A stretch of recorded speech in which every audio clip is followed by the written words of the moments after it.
Nós começamos a estudar o livro de Atos dos Apóstolos aqui na igreja semana passada. Domingo passado, nós apenas tivemos uma introdução dos primeiros 3 versículos. E hoje nós vamos ler os versículos 3 a 11. Só para fazer sentido aqui, vamos ler desde o versículo 1. São só 2 versículos a mais e faz mais sentido. Atos 1 diz assim: em meu livro anterior, Teófilo, escrevi a respeito de tudo que Jesus começou a fazer e a ensinar, até o dia em que foi elevado aos céus, depois de ter dado instruções por meio do Espírito Santo aos apóstolos que havia escolhido.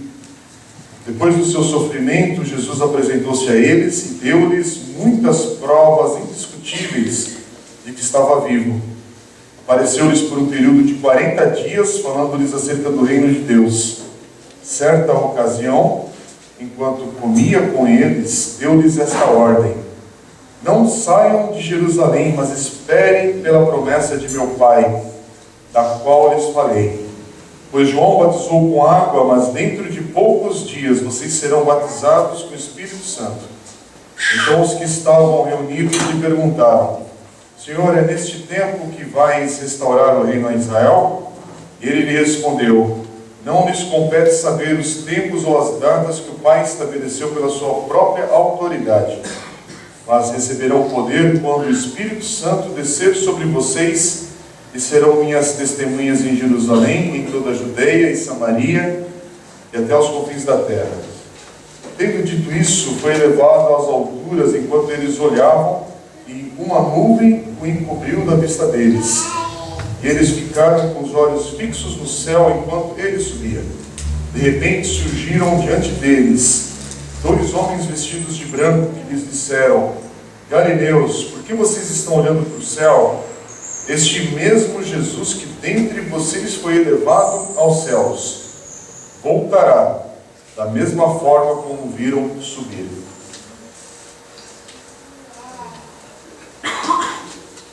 Lucas, que é o autor deste livro, ele fala sobre Jesus, claramente ele cita sobre Jesus os primeiros 11 versículos do início desse livro. Se você prestou atenção na leitura, se você já leu em outra oportunidade esse livro, e a gente está encorajando todo mundo aqui da comuna a ler, fazer a leitura desse livro nas próximas semanas e meses, você reler e reler, e se aprofundar em conhecer esse texto, essa palavra de Deus para cada um de nós.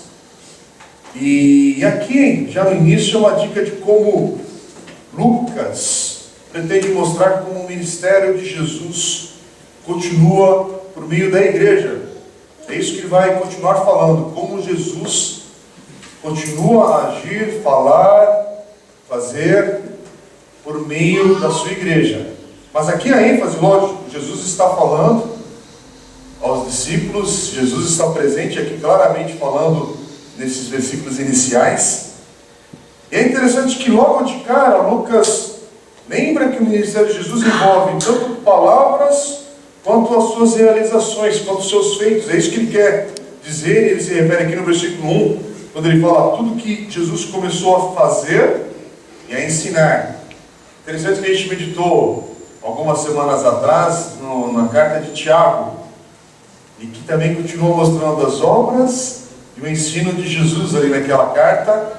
E aqui é ênfase novamente. Já começa o livro falando é sobre tudo que Jesus começou a fazer e a ensinar. Quer dizer, durante a vida de Jesus aqui na terra, e semana passada a gente enfatizou sobre essa questão histórica de Jesus, não como uma ideia, mas como um fato. Ele esteve aqui, viveu entre nós, e você precisa investigar sobre isso se você tem dúvidas a esse respeito, porque o Jesus que nós cremos, ele veio na história. Ele é um divisor de águas, então ele viveu, ele ensinou os seus discípulos, e depois da sua ressurreição, esse Jesus ensina durante outros 40 dias aos seus discípulos novamente. É o que o texto está afirmando aqui. Por mais 40 dias Jesus ensina e faz, e age ali no meio deles. Você já imaginou que conferência intensiva foi essa com Jesus? 40 dias intensos com Jesus, uma outra oportunidade para estar com Jesus, até esse momento da ascensão, que é citado aqui no início do capítulo 1.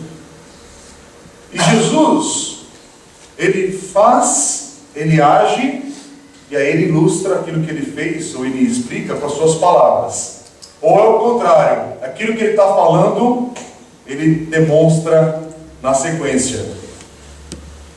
E isso é que Jesus vai continuar a fazer e realizar e ensinar por meio da sua igreja no livro de Atos. É a mesma dinâmica, é ensino e realizações. É algo acontecendo e sendo explicado à luz de Jesus, com a lente do Evangelho por meio de Jesus.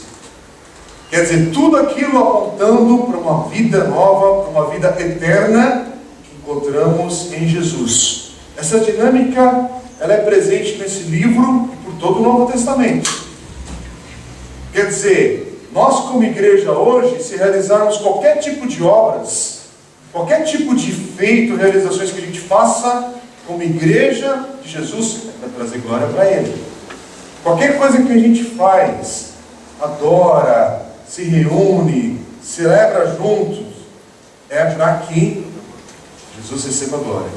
Aliás, olha o que diz Mateus capítulo 5, versículo 16. Jesus diz assim: assim brilhe a luz de vocês diante dos homens, para que vejam as suas boas obras e glorifiquem ao Pai de vocês que está nos céus. Jesus é muito claro sobre isso.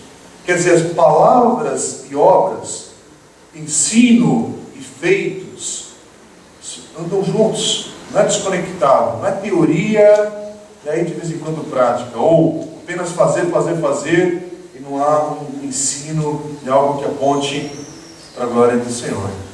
Anda junto, não tem crise sobre isso, não há uma dúvida sobre isso.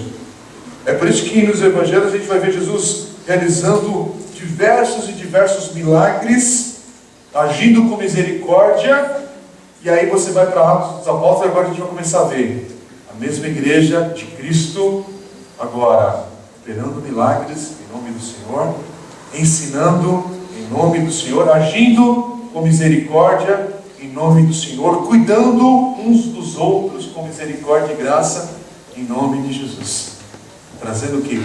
Glória a Deus, sempre. É o que a gente vai ver daqui a pouco em Atos capítulo 3, com mais ênfase. A igreja ali, Pedro pregando com autoridade, o poder do Espírito Santo, mas apontando para Jesus. Aliás, Paulo vai dizer, olha o que Paulo fala, o apóstolo Paulo diz em Romanos capítulo 15, versículos 18 a 19, sobre a paixão que envolvia seu ministério, mas ele fala: não me atrevo a falar de nada, exceto daquilo que Cristo realizou por meu intermédio, em palavra e em ação, a fim de levar os gentios a obedecerem a Deus, pelo poder de sinais e maravilhas e por meio do poder do Espírito de Deus.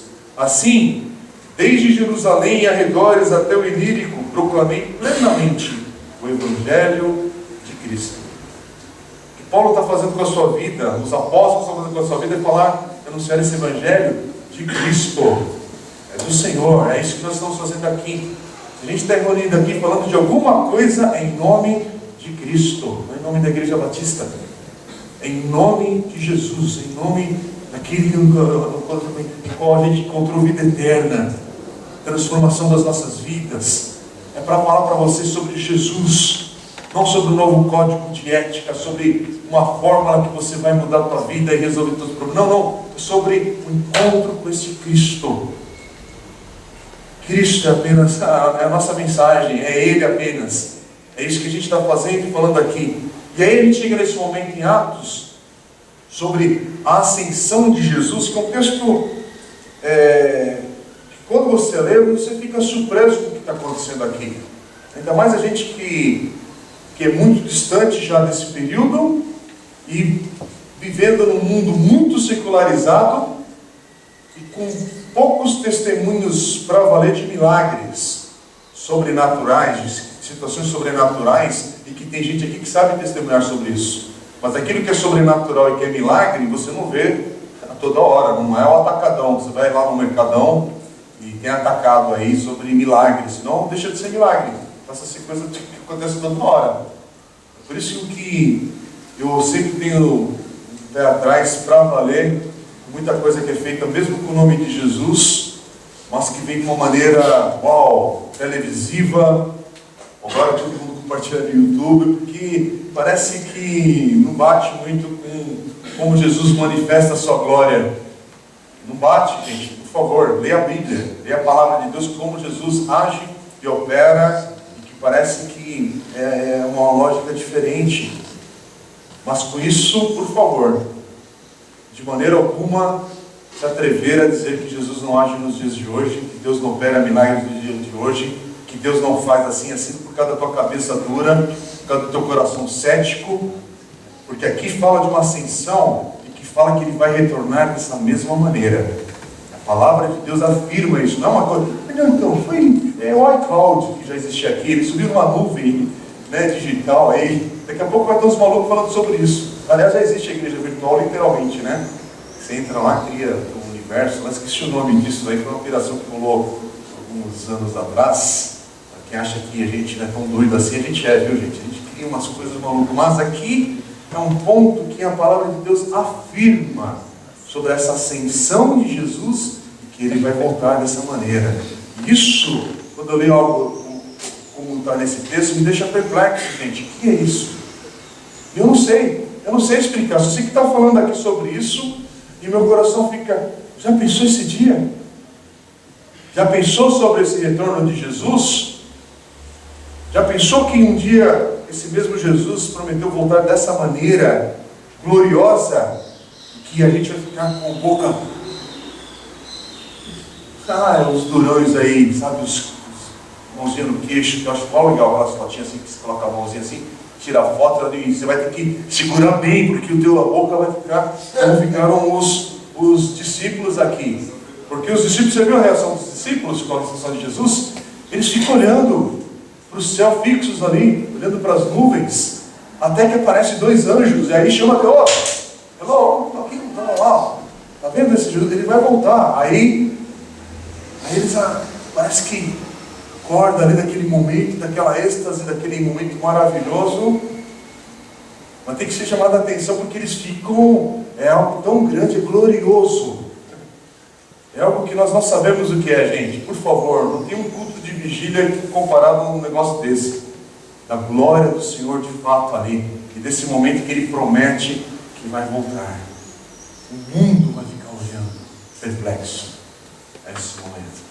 Vai ser algo surpreendente. Agora, é tão interessante isso, porque há um paralelo aqui, aquele momento no Velho Testamento, para quem conhece a Bíblia um pouquinho mais, no livro de 2 Reis, capítulo 2, que é como o momento quando Elias passa o manto para Eliseu, que é um momento de glorioso ali na vida daquele profeta, naquela experiência. E aqui os discípulos que estiveram com aquele que é maior do que Elias. E aí eles estão nesse momento desse passar do bastão, do momento que agora é com a igreja, agora é com os discípulos. E aí Jesus está dando essa responsabilidade agora, fazer, ensinar, proclamar, é com vocês, igreja. E é interessante porque a gente precisa fazer esse link e lembrar do texto, o que está dizendo aqui, porque há todo um contexto aqui sobre o que está acontecendo com esse momento da ascensão. Porque 1 Coríntios capítulo 15, versículo 6, e o final também de Lucas capítulo 24, e outros evangelhos ali sobre esse momento. Aliás, mais é Lucas que fala sobre isso, o próprio autor do Atos dos Apóstolos. 1 Coríntios 15, 6 fala que Jesus apareceu a mais de 500 irmãos de uma só vez. Não só os 12. Aliás, os 11, né? Porque um se enforcou, se matou, suicidou, Judas, e ainda não foi escolhido um novo discípulo para o seu lugar. Mas os 70 também que Jesus já havia enviado, para mais de 500, diz assim o texto aí de Paulo aos Coríntios, capítulo 15, versículo 6. Quer dizer, são pessoas que A Bíblia está falando sobre isso. Pessoas que viram, tocaram e aprenderam novamente de Jesus nesses 40 dias. Quer dizer, pessoas que sabiam que Jesus havia ressuscitado. Imagina o que é isso, gente. O que é esse momento? O que está acontecendo na vida dessas pessoas que estavam abatidas, que estavam perplexas com o que havia acontecido com Jesus, morto na cruz, mas agora estão com outro tipo de perplexidade. Vem da glória do Senhor, vem da sua ascensão. Quer dizer, por isso que Atos começa com essa descrição, porque é algo que é um marco, é algo que é fundamental para aquilo que vai acontecer no Novo Testamento e na igreja. Por isso que do versículo 2 a 11, a ênfase sobre esse momento da ascensão, sobre o que está acontecendo ali, esse diálogo de Jesus com os discípulos e ele subindo aos céus.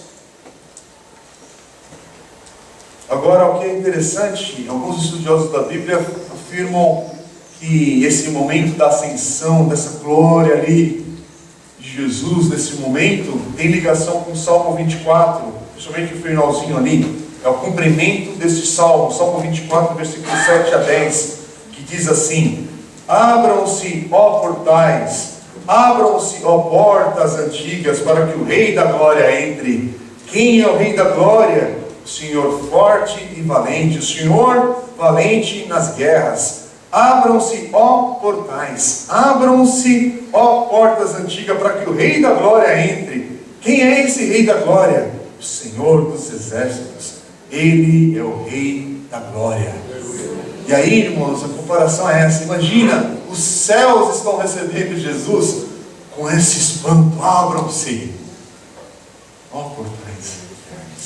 O Rei da Glória está vindo. E é por isso que enquanto os discípulos olham para cima, ali para os céus, e os anjos e os céus estão recebendo o Rei da Glória. Irmãos, eu não sei como falar isso, meu coração é engraçado, é um negócio de ler isso aqui, porque há uma esperança aqui, há uma descrição dessa reação dos céus com a ascensão de Jesus, está tudo conectado, não é solto. É por isso que ali o versículo 10, do capítulo 1 aqui de Atos, fala: e eles ficaram com os olhos fixos no céu enquanto ele subia, e de repente surgiram diante deles dois homens, vestidos de branco, que lhe disseram: Galileus, por que vocês estão olhando para o céu? Esse mesmo Jesus que dentre vocês foi elevado ao céu, voltará da mesma forma como viram subir. Aleluia. É por isso que quando a gente celebra a ceia do Senhor, semana passada nós fizemos esse momento com a igreja, a gente tem o hábito, a tradição de fazer todo primeiro domingo do mês, mas não é isso que está escrito na Bíblia, é só uma convenção nossa de fazer. A gente podia fazer a cada encontro celebrar a ceia do Senhor sem problema algum. O importante é obedecer e celebrar a sua ordenança de Jesus, e fala que a gente vai fazer isso até que Ele venha. Está ligado com esse texto aqui? Não é porque a gente faz a ceia, cálice, come o pão e toma do vinho, do suco ali que a gente representa ali naquele momento e tal. Obedece às ordenanças do Senhor, mas tem um significado.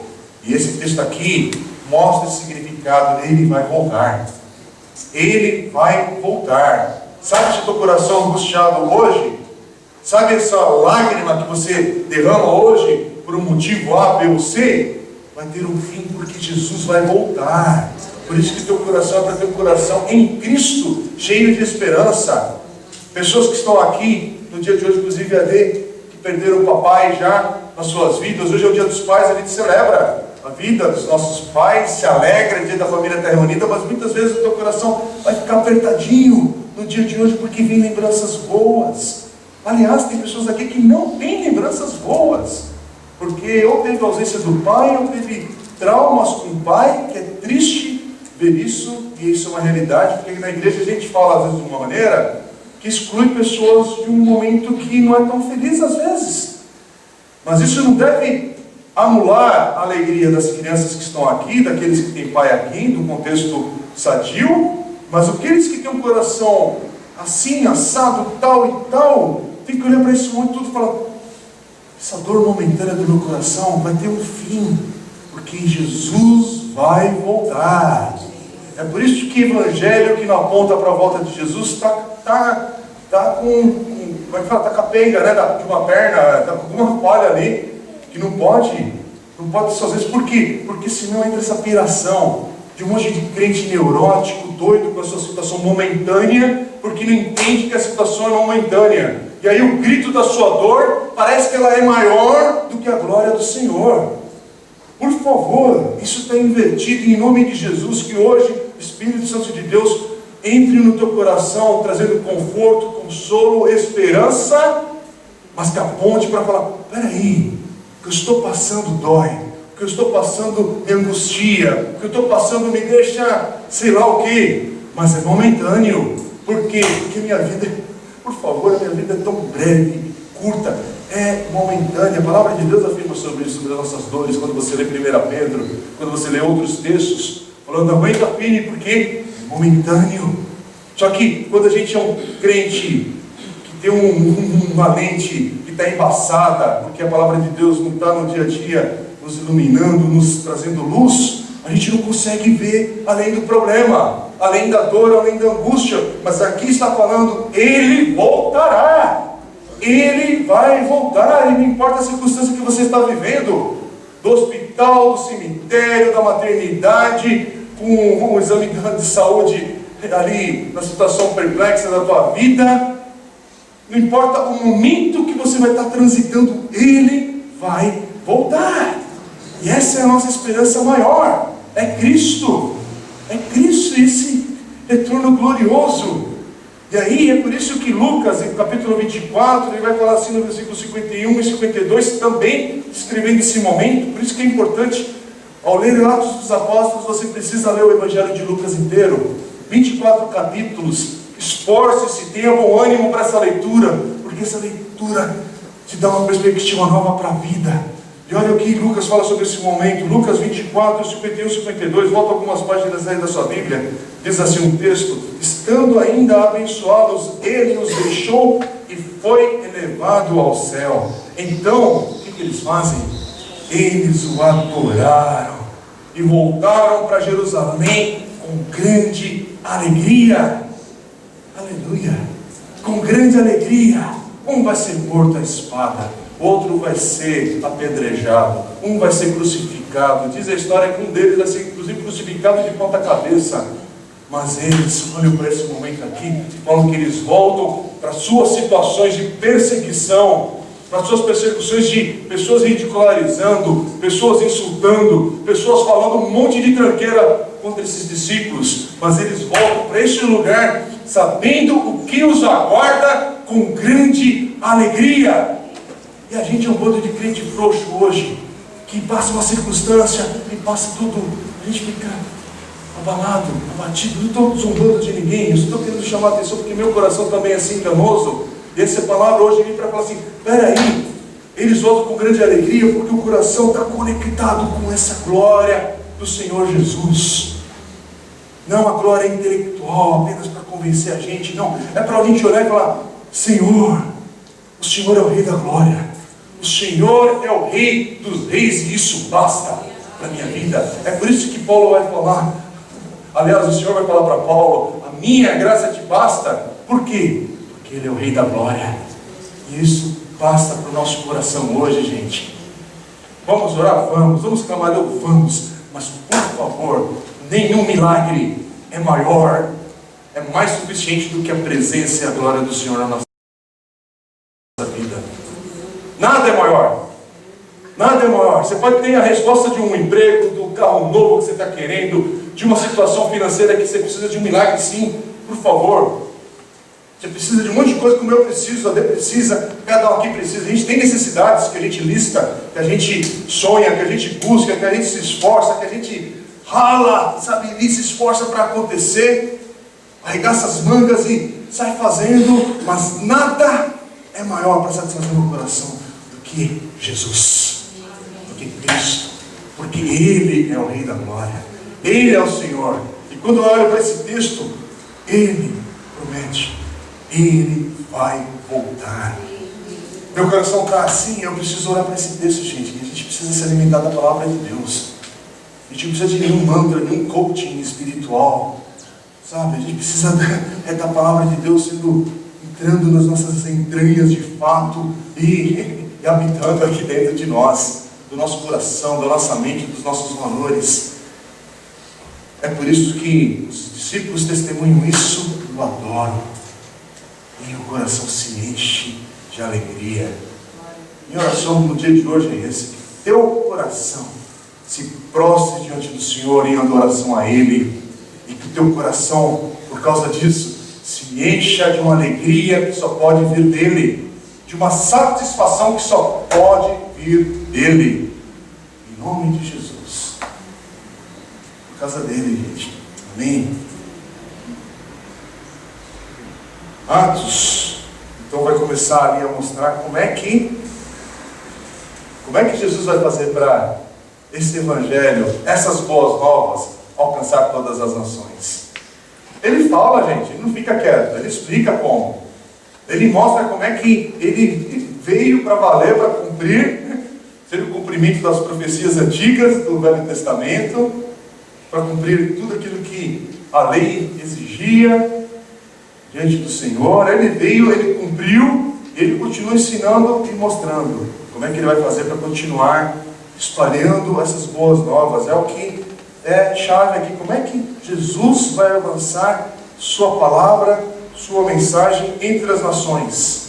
E seu plano está aqui claro. Não é segredo. Não está em secreto. Não está escondidinho. Não tem aquela forma que vai aparecer o carinha no YouTube, quando você clicar o vídeo. Então não mude ainda nos próximos 3 segundos. Você fica firme aqui, eu vou te contar o segredo do Evangelho de Jesus. Não tem essa pegadinha daí. Não vou falar. Sabe agora que está na moda, né? Que tem gente que não tem nada na internet, mas está na moda agora o milagre financeiro. Ó, vou te ensinar como é que você fica milionário. Fulano ou Beltrano vai te ensinar agora o jeito, né? Parece aquelas coisas de pirâmide invertida agora na fase digital. Ninguém percebe, né? Não estou falando com isso que você não aprende sobre finanças, mas é feito de um jeito. Tem gente que parece assim com o Evangelho, né? Olha, venha no culto dia tal, porque você vai aprender o segredo do Evangelho. Que segredo, irmão? É claro, é revelado já. Venha, porque nós vamos ensinar os 7 passos da tua vitória. Você não pode perder nenhum culto. Porque se perder um culto, aí tem que voltar lá atrás na fila. Aí a gente volta de novo no próximo semestre. Vamos fazer os 10 passos agora, os 10 tijolinhos da fé que a gente vai ter. Que brincadeira é essa? Não tem segredo não, está claro, está aqui na palavra de Deus. O Evangelho, aquilo que Jesus vai falar, e Ele vai falar naquele versículo chave para nós, principalmente com a boa turma aqui da igreja, que nós viemos, nós iniciamos o trabalho aqui da comuna, com a bênção e com um coração grato a Deus pela primeira igreja batista de Santo André, e com o ensino que o pastor Edson Queiroz, querido amigo e saudoso pastor, ensinava e fazia a gente decorar, e a gente tinha que ter isso no coração e na vida. E hoje é dia da gente olhar para esse texto com um olhar renovado, porque aqui Jesus está ensinando e falando, é assim que é para fazer, é assim que é para viver, e é assim que eu vou fazer por vocês. Atos 1:8, mas receberão poder quando o Espírito Santo descer sobre vocês, e serão minhas testemunhas em Jerusalém, Judeia, Samaria e até os confins da terra. Não tem dúvida.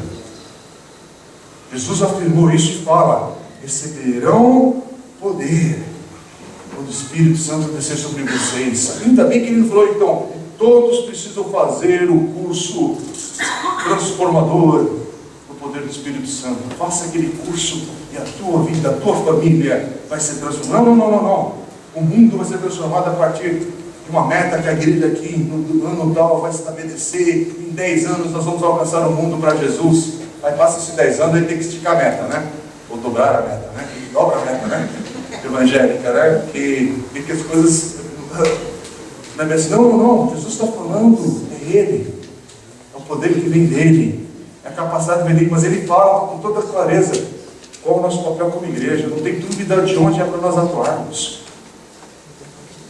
Não é para você agir no teu bairro, também, é a partir dele. Não é para você agir apenas para os teus amigos da tua escola, do teu trabalho, é também para eles. Mas aqui fala que é para todos, é para todas as nações, é para todos, é em Jerusalém, é em Judeia, é em Samaria, é nos confins da terra. Quer dizer, A questão aqui não é geográfica. Não é geográfica. É que ele está falando, e aliás, ele não está só falando. Quando você pega Atos dos Apóstolos, a gente vai ver a partir das próximas semanas. Atos, dos capítulos 1 a 7, a palavra do Senhor se espalha onde? Em Jerusalém. Dos capítulos 8 a 12, a palavra do Senhor vai se espalhar em Judeia e Samaria. E dos capítulos 13 a 20, a palavra do Senhor vai aos confins da terra, que naquela época era a Grécia e a Ásia, mas avançou.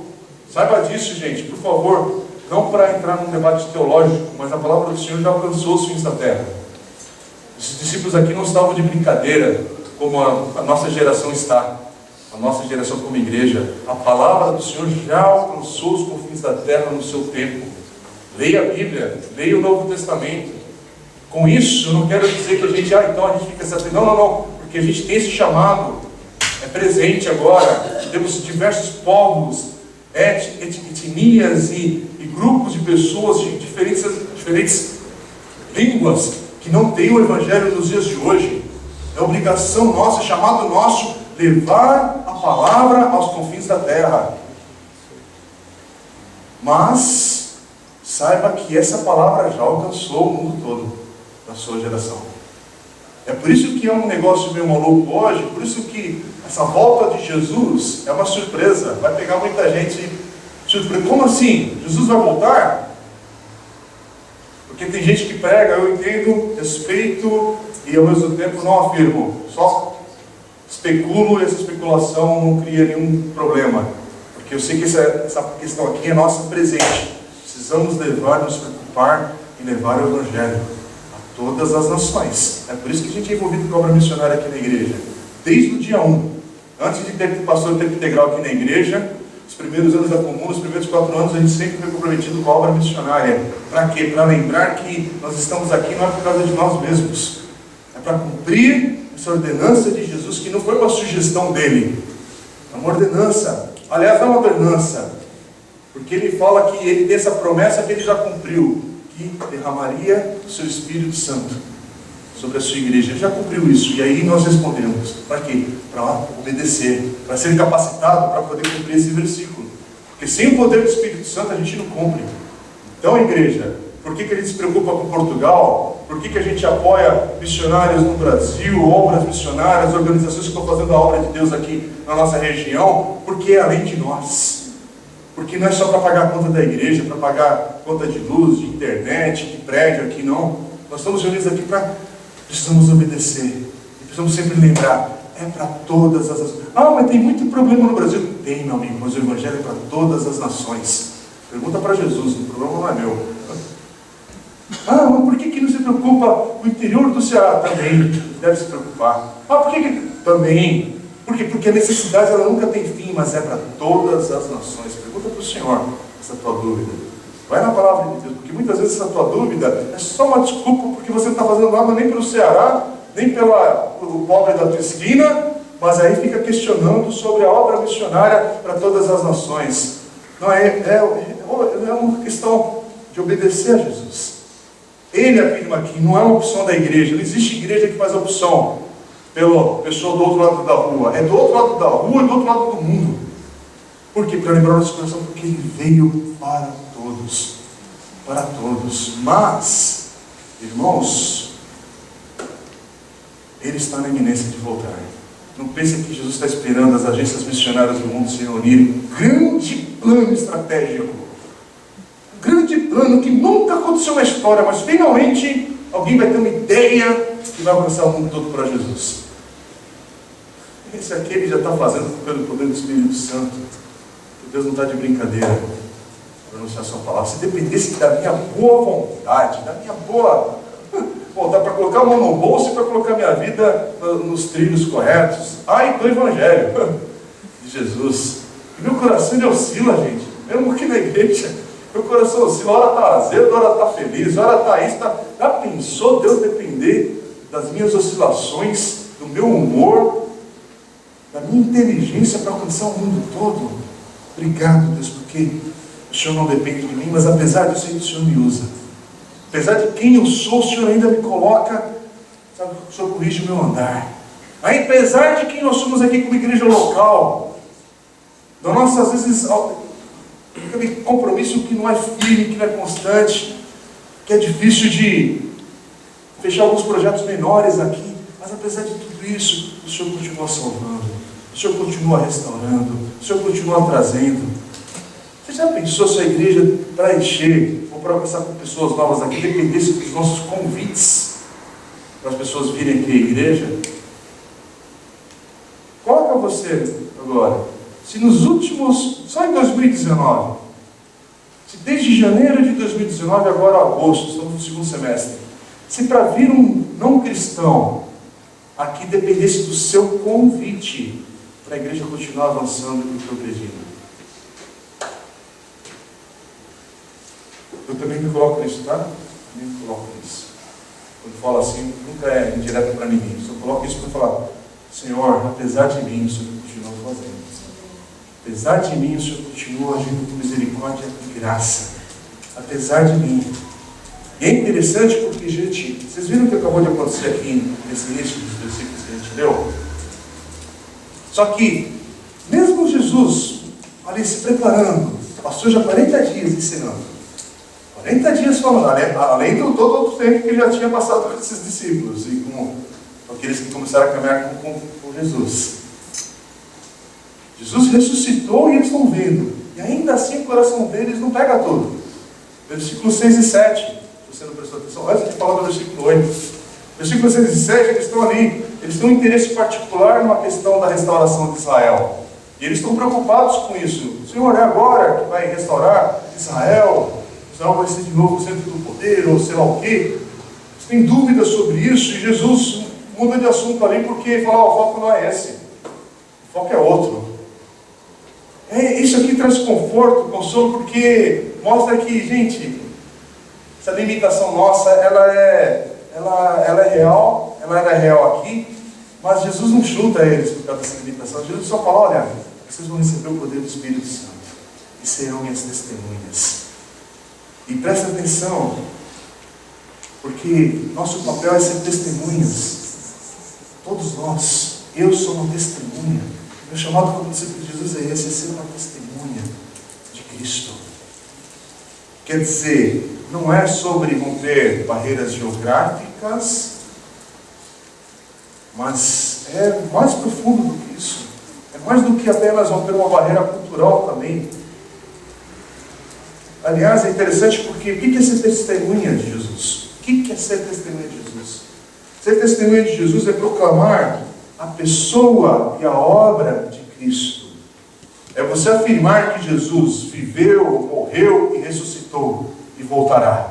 É você poder ir e apresentar ali de uma maneira que Deus te capacite para isso. Mas por isso que você tem que ler o Evangelho. Se você não lê o Evangelho, como é que você vai ser capacitado para argumentar, falar e ser usado por Deus também? Mas olha o que diz Lucas 24, versículos 44 a 49. Disse-lhes, Jesus falando aqui: por isso que eu lhes falei, enquanto ainda estava com vocês, era necessário que se cumprisse tudo o que a meu respeito estava escrito na lei de Moisés, nos profetas e nos salmos. O que estava escrito, gente? Precisamos conhecer a palavra de Deus. Ou você só lê o versículo e está satisfeito? É por isso que temos que ler a palavra de Deus, porque ele está falando que veio para cumprir tudo que estava escrito na lei de Moisés, nos profetas e nos salmos. Se você é novo na fé, você está no tempo agora de vai aprendendo, vai se aprofundando nisso, porque está escrito. E não adianta ir no Google para pegar atalho, precisa ler, precisa meditar, precisa gastar tempo com isso.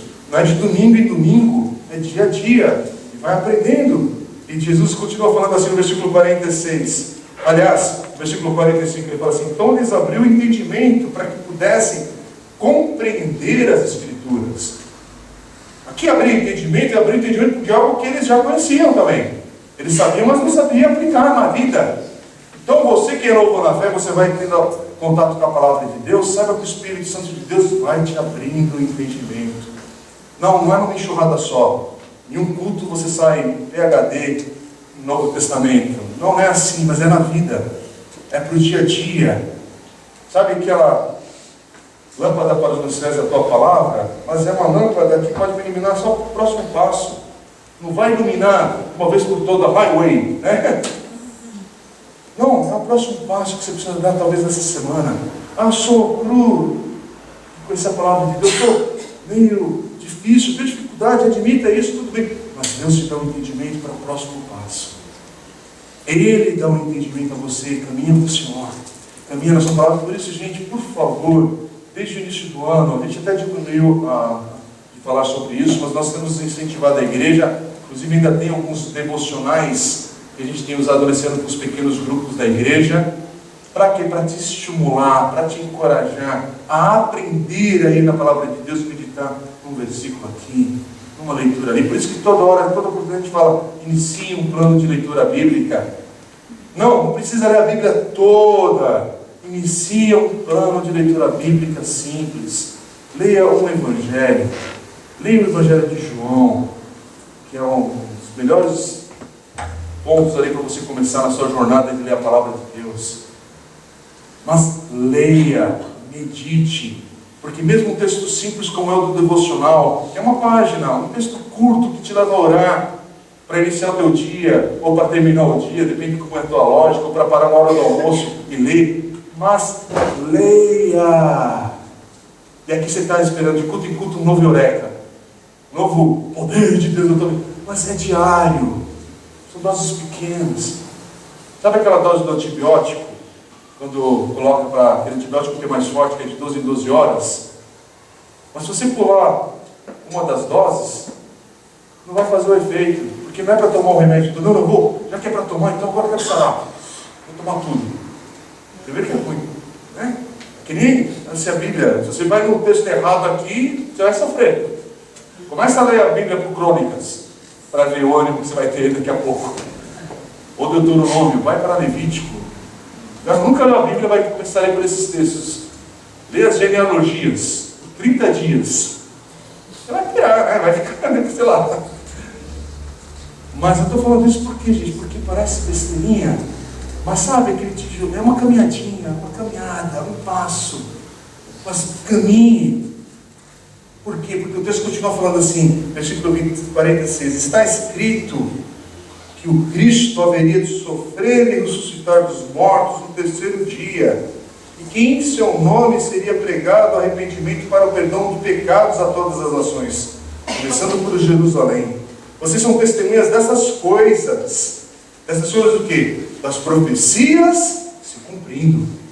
Conhecendo as profecias que estavam escritas e agora se cumprindo. E eu lhes envio a promessa de meu Pai, mas fiquem na cidade até serem revestidos do poder do alto, que vai acontecer aqui, daqui a alguns versículos. Irmãos, eu estou falando isso por quê? Porque aqui eles estão falando de algo que eles estão, o coração está lá na expectativa. E você que é talvez ateu, cético com a palavra de Deus, eu queria te desafiar para você fazer uma conta matemática. Já que você às vezes está nesse caminho, então investigue. Por favor, investigue, porque eu queria que você me falasse sobre isso. Eu estou falando honestamente, tá? Porque se eu tiver um caminho errado, eu quero que alguém me fale. Se você sabe a resposta e de repente pode nos corrigir no caminho errado, a gente precisa saber que estamos errados. Mas me parece que a probabilidade de uma profecia se cumprir antiga, você tem que fazer um cálculo matemático absurdo.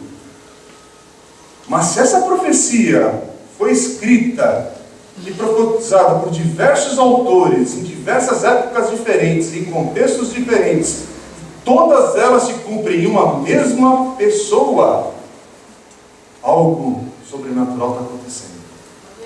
Faça a conta. Quem é matemático aqui?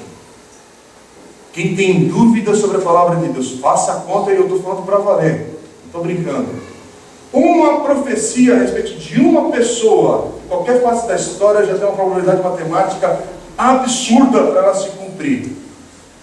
Mas diversas profecias escritas por diversas pessoas em diversas épocas, séculos, não é? Vamos falar a palavra até mais preciso, séculos de diferença, e se cumprindo em uma só pessoa, no mesmo período da história. Isso é sobrenatural. Só Deus pode fazer isso. Só Jesus pode cumprir isso. Só Jesus. E é isso que a gente está lendo aqui. Então, quando a gente está lendo, é para ler para valer, é para meditar para valer. Porque aqui, esse chamado de Jesus é porque esses discípulos estão proclamando que Jesus cumpriu as profecias que começaram no Velho Testamento, que Ele é aquele que pisaria na cabeça da serpente, Satanás. Irmão, Satanás está derrotado. Jesus cumpriu essa profecia. Por isso que nós não temos medo das obras malignas de Satanás. Mas nós tentamos discerni-las, porque quando é uma obra maligna de Satanás contra a nossa vida, nós temos esse poder de Jesus Cristo para repreender, para colocar o nome dele acima de todo nome. E crer, Senhor, liberta, Senhor, age. Por quê? Porque há algo mais do que a gente vê com os nossos olhos acontecendo nos nossos dias, gente. E é muito grave, é muito sério quando a gente olha para a Bíblia de uma leitura apenas teórica e cética e romântica demais. Mas aqui há um chamado para cada um de nós que começa com os discípulos, para sermos testemunhas. Sim, eles são testemunhas aqui de uma outra maneira. Por favor, aqui nós estamos lendo e falando e meditando sobre pessoas que de fato viram Jesus, caminharam com Ele, viram a sua morte, viram a sua ressurreição, e alguns deles que viram a sua ascensão. Eu não vi nada disso. Eu não vi. Por favor. Então, por isso que eu não consigo me comparar a um apóstolo que está nesse contexto. Por isso que hoje é uma bagunça. Eu entendo a bagunça, mas ao mesmo tempo entendo a falta de conhecimento bíblico para... Eu sei que eu sou, apóstolo é o que eu não sou. Mas eu sei, ao mesmo tempo, que eu sou testemunha, como esses meus irmãos. A gente precisa, ao ler também Atos dos Apóstolos, lembrar que são irmãos e irmãs em Cristo. Não são super-heróis da Bíblia. Não são irmãos, é a igreja. É a mesma igreja que nós continuamos. Então eu sou testemunha de uma outra maneira. Agora eu sou testemunha porque eu recebi esse ensino, recebi esse testemunho escrito, recebi o testemunho que começa a bater na vida de diversas pessoas que falam: eu creio que fui transformado, eu creio que Jesus entrou na minha vida e mudou a minha história, eu creio que fiz isso e tal. Então a gente vai batendo e fala assim: peraí, ou tem um bando de gente doida falando que a vida mudou e não sabe explicar, mas está todo mundo falando que foi esse Jesus que fez algo, inclusive aqui no nosso meio. Então eu preciso prestar atenção nessa mensagem. E aí nós somos testemunhas dessa verdade, gente. A diferença de um discípulo de Jesus hoje, aqui no Brasil, e um discípulo de Jesus, que nós damos o nome de missionário, no exterior, está no campo missionário. A gente fala isso porque é a nossa maneira de se expressar, mas a única diferença deveria ser local, não identidade. Deveria ser onde a pessoa está sendo essa testemunha de Jesus. Por quê? Porque se você é discípulo de Cristo, se você ama Jesus, se você o segue, como diz o pastor Charles Spurgeon, famoso pastor da Inglaterra, ele dizia assim: todo cristão é um missionário ou um impostor. Por quê? Porque é a nossa essência. Não tem dúvida que eu sou uma testemunha. A pergunta que devemos fazer hoje é: onde eu sirvo?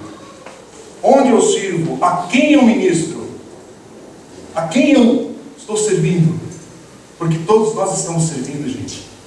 Nós somos chamados para sermos testemunhas. Não importa o que você venha a encontrar no local onde Deus tem te colocado hoje, com quem você vai compartilhar a verdade do Senhor, porque teu compromisso é hoje. Vou voltar nessa mesma expressão. É hoje, dia dos pais, a mesa ali com a família. Você é testemunha de Jesus nesse dia. É na padaria, tomando seu cafezinho. Você é testemunha de Jesus naquele dia com aquele que está te servindo ali. Você está colocando a gasolina no teu carro, a tua gentileza, a tua cortesia. Você é uma testemunha de Cristo naquele momento, naquele ato breve. Você está no aeroporto, na fila da migração, ou de passar ali na tua viagem, e o cara está ainda embaçando ali, você está nervoso, então você é testemunha de Cristo naquela situação. Você está no exame de saúde, exame médico, fazendo exame, recebendo notícias. Você é testemunha de Cristo e tem compromisso ali com essa verdade. Você está hoje recebendo uma notícia linda, maravilhosa, glória a Deus por isso. Você é testemunha dessa verdade e glorifica o Senhor por isso. Mas não há dúvida, é agora no corredor da igreja, é aqui dentro desse salão em adoração, e ouvindo e celebrando, é saindo daqui. A gente não fica desconectado. Somos testemunhas permanentes do Senhor. Então a pergunta é: onde eu sirvo? A quem eu ministro? Eu estou terminando.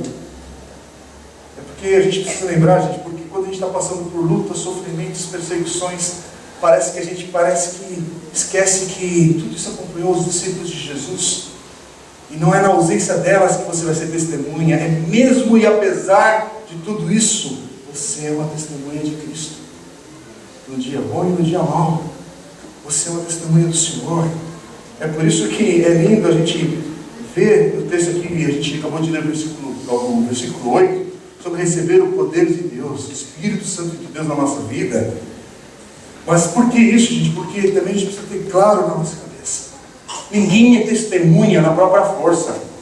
Se o Espírito Santo de Deus não estiver sobre cada um de nós, a gente vai apanhar, a gente vai passar vergonha, a gente vai ser humilhado, e a gente vai ficar no chão, arrasado na nossa própria força. É por isso que é necessário se revestir da graça do Senhor, do poder do Espírito Santo de Deus.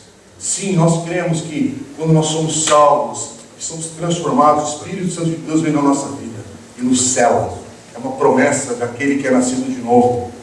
Mas a própria palavra de Deus fala para nós sermos cheios do Espírito Santo. Enchei-vos do Espírito Santo de Deus.